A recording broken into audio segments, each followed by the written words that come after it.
Check the description for the following discount codes. I know a lot of you have been waiting for my review of the new Quest 3, and rightly so. It's a very interesting little headset. So let's get straight into things. I've also got the Pico 4 sat here and my Quest 2 just for some little comparisons. But the bottom line is, this is an excellent little VR headset for an all-in-one that also can be used for PC VR as well as standalone. You really can't go wrong for the price of £479 here in the UK for the 128 gig model. You just can't. And let's find out why. So first thing first, the displays in this, the pancake lenses and the increased resolution, which is now 2064 by 2208. So that's kind of on par with, say, the Reverb G2, but it is less than the Pimax Crystal, for example. But it's up there. It's a good resolution, and it's a decent bump over the Quest 2, for example. The pancake lenses, I mean, we'll just have a little close-up inside there. The pancake lenses are beautiful. Gone are the rings of the Fresnel lenses, and it's just so clear. And that's what you notice. The moment you put it on is you're like, wow, this is clear. Edge-to-edge clarity is excellent. Sharpness and detail, because of the extra resolution, is excellent. Screen door effect is still there. You know, the resolution isn't so high that the space between the pixels isn't visible at all. The first thing you notice, actually, when you fire this up and you see the Meta logo, is you can see the screen door effect straight away. And then when you're in scenes that are quite light, again, it's there if you look for it. But it's not like the old days where it's really like a screen door effect, like someone's put a net over the display. So it's a non-issue, it's just one of those things. Panels aren't so high a resolution yet that we don't see the screen door effect at all. I know other reviewers say, it's gone. It hasn't gone. It's definitely there, but it's not an issue.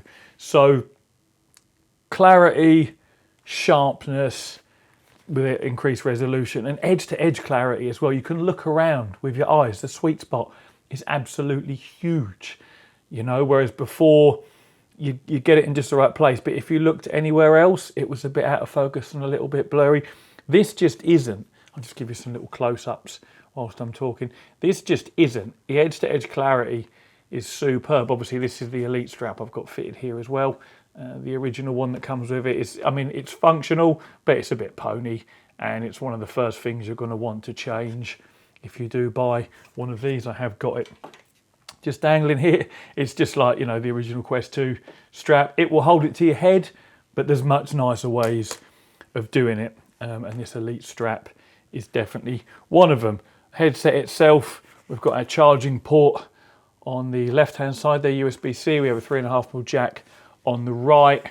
We have 3 pickups for the charging dock on the bottom. We have volume. We have a nice IPD dial, which is excellent if you're switching between you and a friend, or you and your girlfriend, or whatever. You can swap it over and just move the wheel, and up comes the display showing you what the IPD is. So as long as you know your IPD, for me it's 65, you can just bosh it, and within seconds you've got that locked in for the crispest possible picture, which is what you want on this. Then you've got your tracking cameras at the sides, at the front, your color pass through, and your depth of field sensor. That's pretty much all there is. Did I say the speakers? Speakers at the top and also on the underside there as well. And of course, in this case, I've got an adjustable ratchet at the back. So yeah, instantly you put it on and you go, wow, this is crispy clear and in focus. You can look around with your eyes. It's probably, because I've not used a Quest Pro, it's probably the clearest VR headset I've used. And that goes above the Pimax Crystal as well, because the Pimax Crystal, both of them that I had, still had barrel distortion and was still quite blurry around the edges if you're moving your eyes around. This just isn't. It's clear all the time, everywhere. And I haven't seen that before. Even the Pico 4 had a little bit of sort of distortion around the edges, but this just doesn't seem to, which I think is just brilliant, because it is literally almost like that wow factor again. You're like, oh my goodness, this is really clear. So that's just absolutely amazing. There is a larger field of view compared to, say, the Quest 2, and this will vary based on your face shape and whether you wear glasses or not. There is a little adjuster inside here, a little button here, and you press it and it allows you to actually slide the facial interface up and down rather than having to put a glasses spacer, you know, inside, which again is useful if you're switching between people, because it is literally just the press of this little button. Get it in focus. Is it going to focus? Yeah, this little button there just below my finger, and this, it doesn't want to stay in focus, but you've probably seen it in other videos anyway. Little button there, and then there's kind of like 1, 2, 3, 4 dots, and you can change it between the 4 positions. So that is a nice little feature. There are prescription magnetic lenses available as well, directly from Meta, and aftermarket options will be available too. There is no nose shroud, which is a little bit odd. So we do get some light leakage around the nose, and I actually get some light leakage around the sides as well. But again, this will depend on your face shape. If you've got a slightly wider face than me, or perhaps a slightly flatter face, then you're not going to get that at the sides. But saying, you know, even though there is no nose shroud, the light leakage from around the nose is minimal. It's not distracting, but, you know, if you look straight down, you can just about see, you know, your torso or your t-shirt, whatever you might be wearing at the time. Now, the other thing about the displays is they are LCDs. So the colours and the blacks, the contrast ratio, is not as good as anything using micro OLED, for example, like the Pimax Crystal. So the blacks are still very much greys. Now you can adjust your brightness slider to tweak that to your liking. Brightness slider, if you don't know, is really a black level control on any display. The higher you put your brightness up, the greyer the blacks will look, and the more you put the brightness down, the blacker the blacks will look, because of the way the panel is lit, either, you know, from behind or edge lit, depending on what sort of display we're talking about. So I always like to try and find a balance between getting the blacks looking as black as they can, but without losing the vibrancy of the colours and the overall brightness. But again, it's personal taste. You can tweak that as much as you like, really. But yeah, that is, you know, that is where they've saved some money. And we've got to remember it's 479 quid, so we can't really complain too much. But you do get used to it. Your eyes kind of adjust. It's like going from like my OLED panels, which are actually off at the moment on my racing rig, to my NanoCell TV in the front room. The one downstairs just isn't the same as far as contrast ratio and blacks go. So if you go from between the two, you're going to notice. So if you went from, you know, something with a much better contrast ratio to this and back, you're going to notice. But if you're only using this, maybe this is your first VR headset, you're not going to find it a problem. And certainly not if you set your brightness control to be something sensible. So overall optics and image quality is excellent, especially for the price.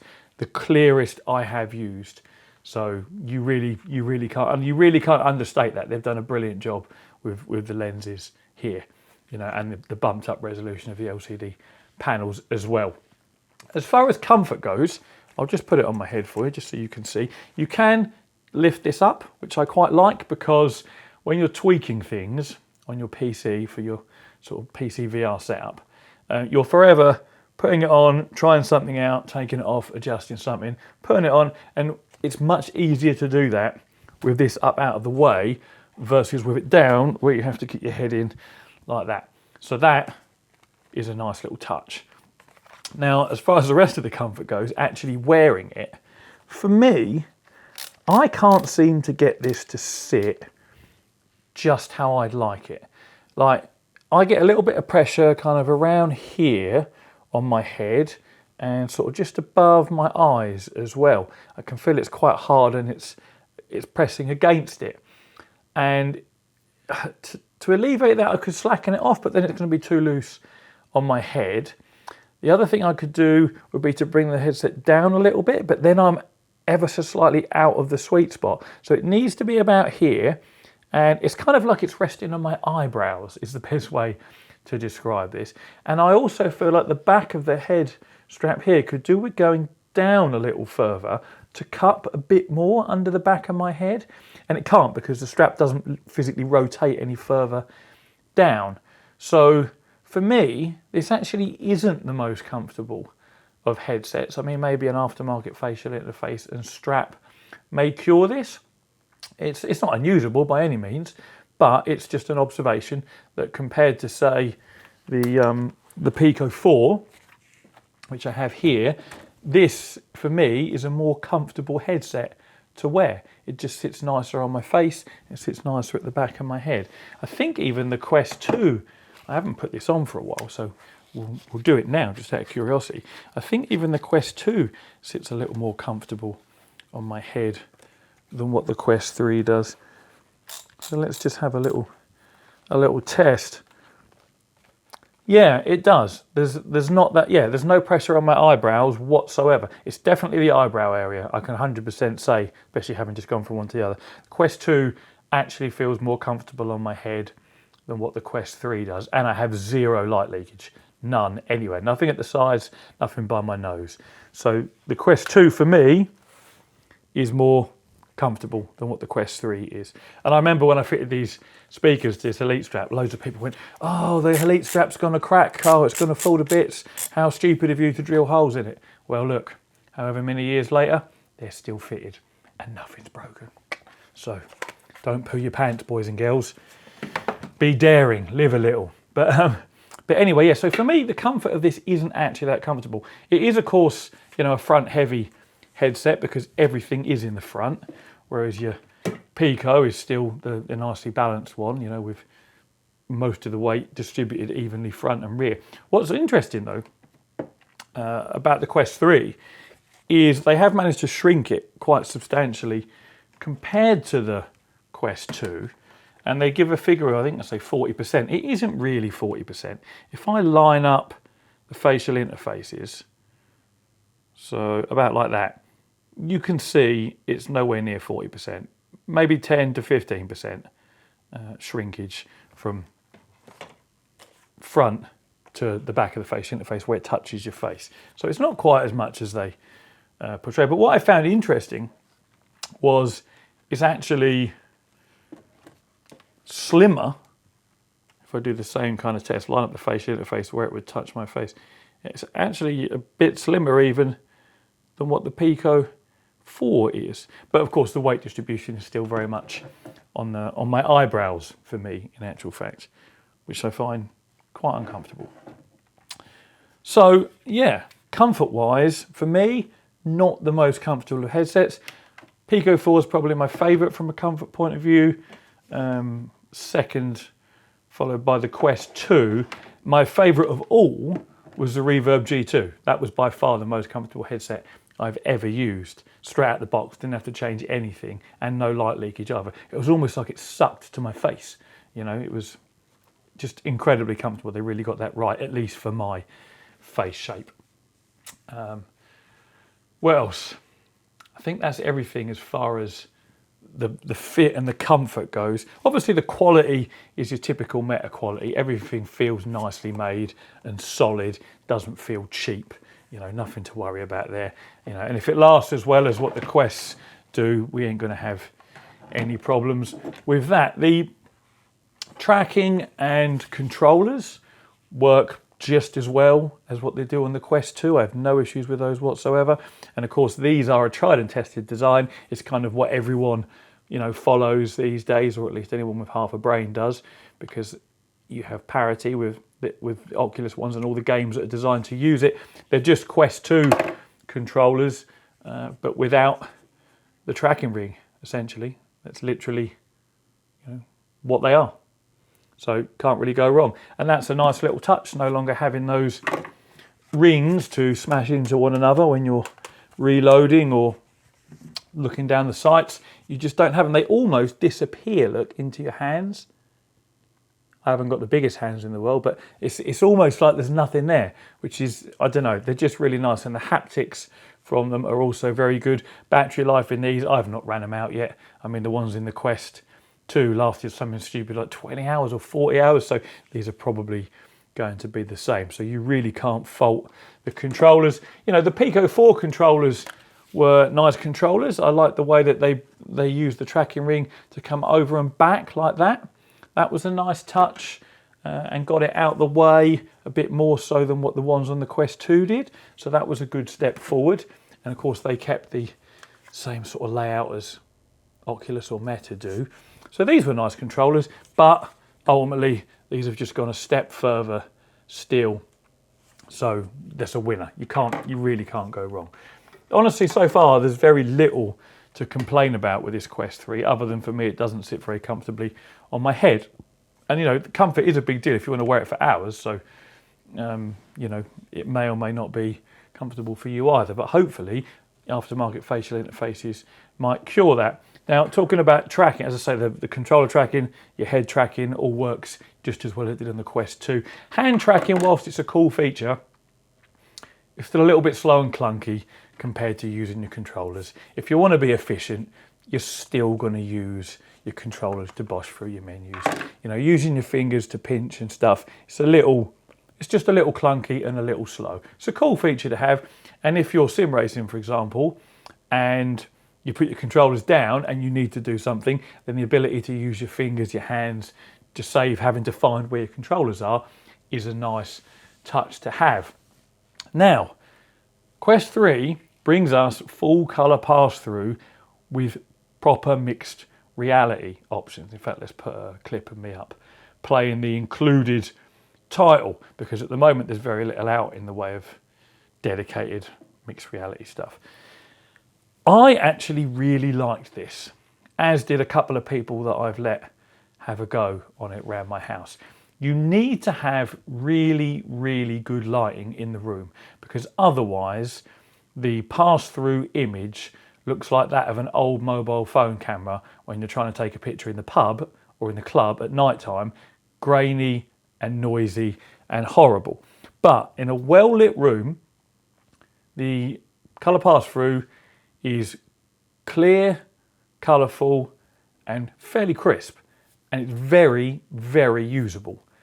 Now, you do still get some distortion of objects, some sort of warping and wobbling as you move around. It's far from perfect, but it's still the nicest I've seen. And the way they implement it here in this little game, you know, you map out your room, you literally look around and you scan the room, it maps it with where all your furniture and stuff is.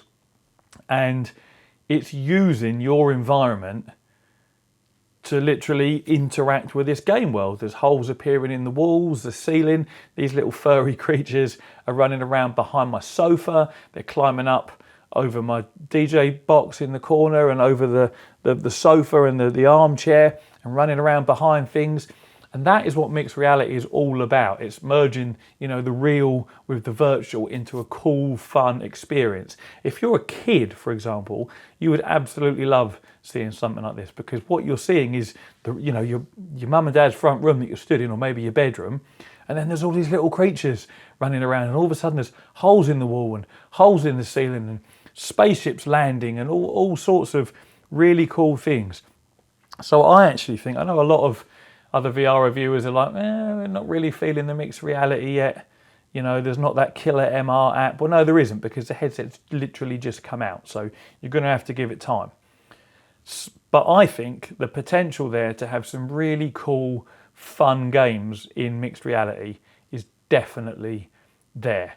You know, perhaps if you've got, you're running around your house and there's, you know, maybe like a first-person shooter running around your entire house, map your entire house. You're running around and there's, you know, enemies, soldiers coming through, like coming out of your bedroom at you, you know, or coming through your loft hatch, or, you know, whatever it might be. They smash a window, you know, and there's people coming in. The possibilities are really, really very good. So I am genuinely excited. You know, the tabletop stuff they show you with Demio and what have you, yeah, all right, that's cool. But you're just sat there looking at a virtual board, you know, game board sat on a desk. It's cool. It's not that cool.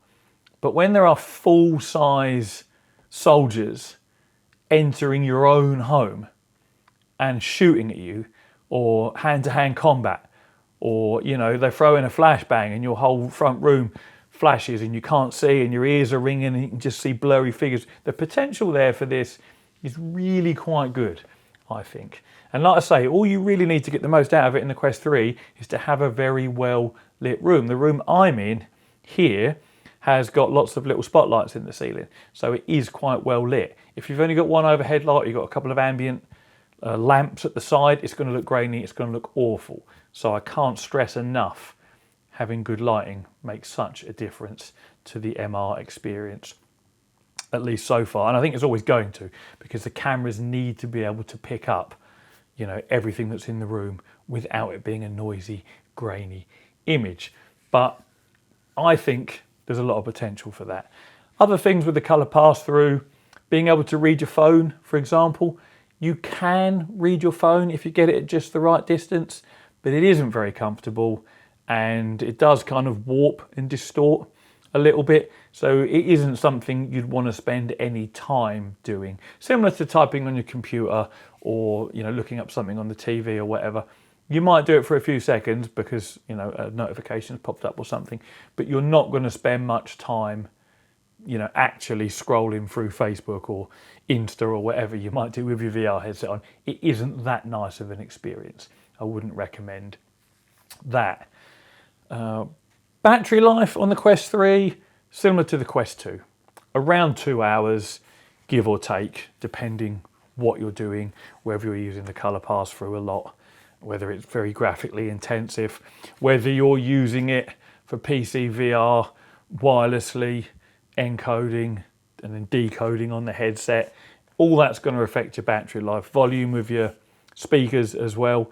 Again, you know, this is a more powerful, faster chipset. It uses more energy than what the one in the Quest 2 did. So yeah, couple of hours. You can buy battery head straps, you can have an external battery pack, plug it in USB-C. There's options should you want to play for longer than about 2 hours. So it's not the end of the world. And it's something you compromise on for having a truly wireless headset. Now, talking about very briefly there, PC VR, obviously, I play all my PC VR wirelessly. If you know me, if you've seen my PC VR related videos or any of my VR related videos, I can't stand having a wire attached to me when I'm playing any sort of game that isn't seated, basically. If I'm playing Star Wars Squadrons, fine, because I'm sat at the desk with my HOTAS, not a problem. Even if I was sat in my sim rig, and I don't really race in VR, I prefer my triples, mostly because of motion sickness, and I just don't like having something stuck on my head for hours at a time for just racing. Then you could have your wire plugged in, it's not the end of the world. But anything else, first-person shooters, fitness titles, boxing games, hand-to-hand combat, table tennis, golf, anything where you need freedom of movement to move around, you know, and you don't have to consciously be aware of, am I wrapping a cable around my ankles, or if you've got it ceiling mounted, I don't know if people still do that these days, we certainly used to, am I twiddling up the cable? I've physically broken a cable by twiddling it up too many times, getting involved in, I think I was playing Super Hot back in the day, you know, and I just kept rotating round, left and right and right and right and right, and then once left and then 4 times right, and eventually that cable was getting, you know, tied up. There is nothing like true wireless PC VR. You get the visual quality that your gaming PC can produce over the standalone chipset, which is in here, the XR2 processor. So everything just looks absolutely amazing, but you get the freedom of no wires attached. So the experience in this is basically the same as the Quest 2, but with vastly improved visuals from a clarity and sharpness point of view. Oh, and I'd actually say the colours are a little more vibrant on the Quest 3 than what they are on the Quest 2 as well. I was going back to back, I can't remember what game it was, but me and my friend Katie were going back to back, and we're going, no, it's definitely better on the Quest 3. And also the Pico 4, there is a noticeable difference in the colours. I would say they're more accurate on the Quest 3 than they are on the Pico 4. Now, I'm colourblind, but I got the people with me to go back and forward and give me their thoughts, and they all said the colours look more realistic, more accurate in the Quest 3 than they do the Pico 4. So yeah, there's an improvement in the colour there. Now, the other thing with PCVR is it is going to be compressed. You have a choice of using the Oculus Link cable or AirLink or virtual desktop. I always prefer virtual desktop. With my RTX 3080, I can run it on Ultra in virtual desktop, which is the one below Godlike. So it's a pretty high setting. And the in-game graphics in, say, Zero Caliber, for example, will be on high, not Ultra, but on high. So it looks really, really nice. And I'm currently on a 5 gigahertz Wi-Fi setup here. I haven't bought a new router yet to try out the 6 gigahertz. But also, I haven't got a 40 series graphics card to be able to use the AV1 video codec either. So that's two things that I'll upgrade at some point and can then try out. But for now, I'm on a 3080 using the HEVC codec, and I'm using a 5 gigahertz Wi-Fi, which connects at 1200 megabits per second. So the experience with that, as I say, pretty much on par with this, except of course now you've got a slightly more streamlined headset that doesn't hang as far off your face and that has much, much better lenses, much greater sweet spot. Overall edge-to-edge clarity is excellent. You can look around with your eyes without any issues, and the colours are a little bit better. Now, sim racing, that's actually where I was blown away the most. This is by far the nicest visually headset I've used for sim racing. And again, it's about the overall clarity. I put it loaded up ACC, and as soon as I was in the car, I literally went, whoa, this is different, because there is no distortion anywhere. You can look around with your eyes everywhere in the car, your peripheral vision, your passenger mirror, your rear view mirror, passenger mirror, your driver's side mirror. You can't see the passenger mirror because the field of view isn't wide enough. That's obviously still a draw. Even though the field of view on this is good, it's still not like sitting in triples.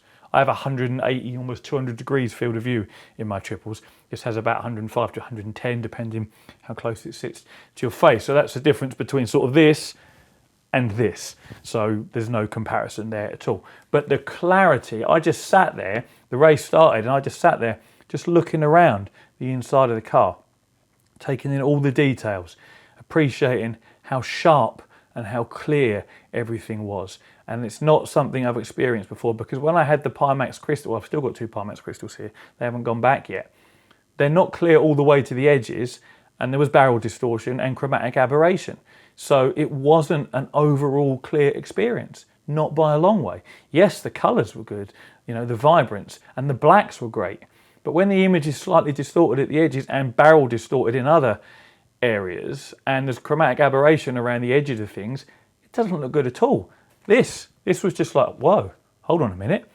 This really is a step up. Again, I've not used a Quest Pro. Maybe it's on par with that. But for me, this by far was the best experience I've had sim racing in virtual reality, period. Now, again, on my 3080, I was able to run this through virtual desktop again on Ultra, and I had ACC on medium settings, literally everything set to medium, and that was just about holding a solid 72 FPS. So that's not a bad balance between visual fidelity, because you don't want to turn it down to low where everything starts looking like a PlayStation 1, just to gain a few FPS. You go from 72 to 80, 80 to 90. I mean, if you really want 120 hertz, you're going to have to make it look terrible by turning everything down really far. And I'm not, I'm not a super competitive sim racer. I mostly play rally anyway. So for me, having it on mid, literally everything on medium, 72 hertz, best and clearest experience I've ever had in VR in ACC. Obviously, I've only got a 3080. If you've got a 4080 or a 4090, you can run 90 hertz, everything on Ultra, maybe, and on Godlike in virtual desktop.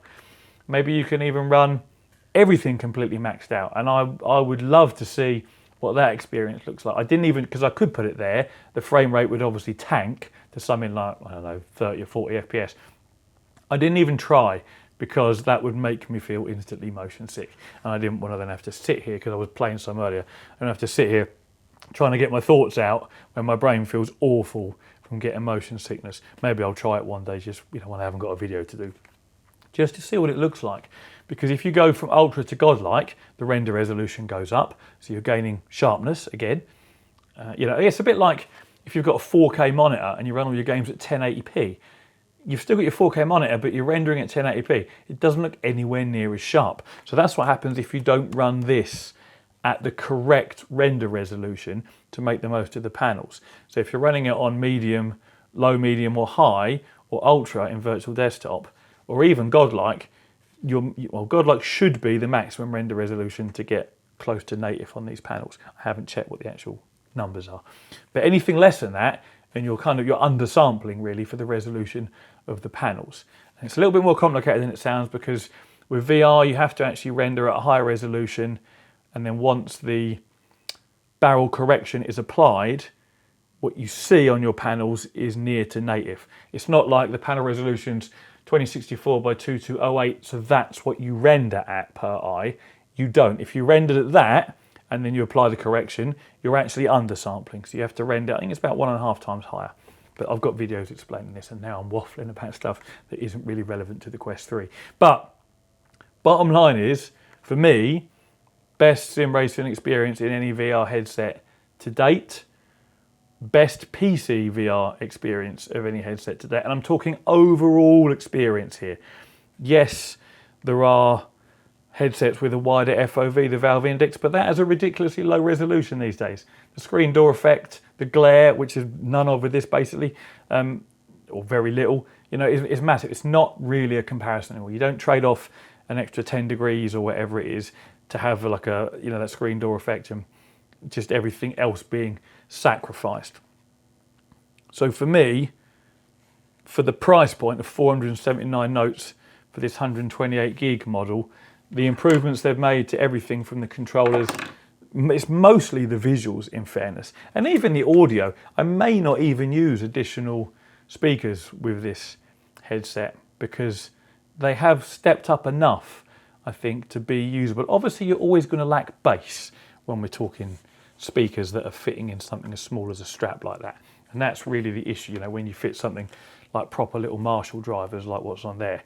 But we'll see. I may or may not do it. But yeah, I just think you can't really go wrong. There will be links to these in the description, global links. There's a few features it misses, of course. There's no eye tracking, which means there's no foveated rendering. But again, we need to bear in mind the price point, £479. For what you get here, the best visual experience I've experienced. And you can't underestimate or understate, how important this edge-to-edge clarity is. Yes, the colours aren't as vibrant as an OLED panel and the blacks aren't as black, but I would rather have a super clear, in focus image that I can look around with my eyes and a little bit of, grey rather than black, versus, the one from the Pimax Crystal, but that aren't in focus for any edges and have barrel distortion and chromatic aberration. And obviously a whacking great heavy headset that's completely uncomfortable for most people and that costs £1,500. It's just the value proposition we have right here just can't be beaten. And then I really do think the mixed reality side of things is going to open up some great possibility for some really good, fun games. Now, very briefly, talking about the standalone functionality, the new, more powerful processor, we haven't yet really got many or any games out that demonstrate that to its best. But even loading up existing Quest titles, because your Quest 2 library functions straight away on this, it's all backward compatible. So you put in your login details and your entire library can be loaded straight into the headset, which is great. Even though most of them haven't yet been optimized for this headset, they still look instantly sharper because there's a higher resolution panels, but more importantly, instantly clearer all around, as I've been harping on about for the entire video. and with slightly better and more vibrant colours. So standalone, this, you know, really the only sort of standalone headsets we can talk about are these two and, you know, the Quest 2 in modern times. The Pimax Crystal doesn't count at all because it has like 6 or 7 titles in its standalone library, and it's just a pony ass headset. This really, you just can't beat it. I think they've done an excellent job for the price point. Yes, they could have a better strap out the box. Yes, they could have better audio out the box, like Pimax, like the Reverb G2, you know, with the over-ear speakers. Yes, they could have OLED panels, but all that would take the price from $479 up to who knows what. And Meta's objective has always been to get as many VR headsets into as many homes as possible to help the VR market grow and the user base grow, which in turn means more game developers want to get involved and start producing games, and it helps snowball the whole VR community. Making expensive headsets that only a few people can afford, £1,500 headsets, £3,000 headsets, what is the point in that? That does not push the VR community or market forward. It makes it harder for people to get into.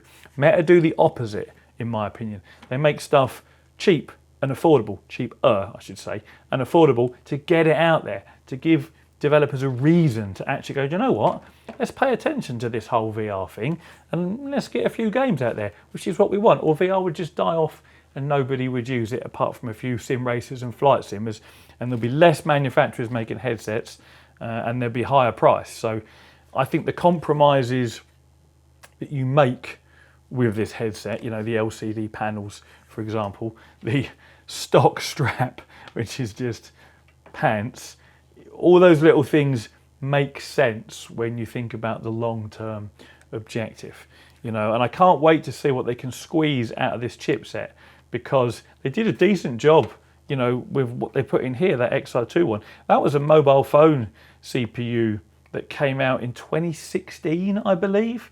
So it wasn't even top tier at the time it was released. This, however, you know, is as good as it gets right now. It's the only VR headset with it in at the moment. Well, I mean, does the Pimax Crystal have it? I think it does. But again, standalone functionality is non-existent at the moment.